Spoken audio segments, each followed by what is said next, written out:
يقول علم النفس: لتصبح شخصية باردة وذات كاريزما اتبع هذه النصائح. لا تكرر السؤال على شخص يتعمد تجاهلك. من يريد الرحيل تمنى له السلامة. عندما يصرخ شخص أمامك في وجهك ليتباهى بأنه قوي، انظر إليه نظرة قوية وحادة وابتسم. لا تقاطع أحد أثناء حديثه. لا تجادل الأغبياء ولا تتدخل في شأن لا يعنيك. إن لم يستدعوك فلا تذهب، ولا تثق أبدا في من خانك. كن شخصا غامضا، كن راضيا بنفسك. لا يهمك ما يقوله الناس عنك. لا تعطي أحدا أكثر من قيمته.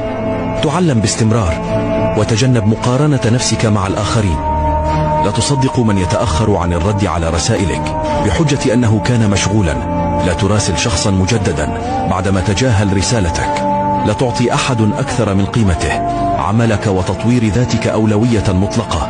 لا تؤجله من أجل دردشة مع أحدهم. لا تكن ضعيفا، كن على طبيعتك. لا تقبل العودة لمن خانك. لا تسمح لموقف مدته دقيقة أن يفسد يوما كاملا. لا ترضى بالحضيض مما يتركه الآخرون. لا تهتم لإرضاء الناس. دمتم بخير.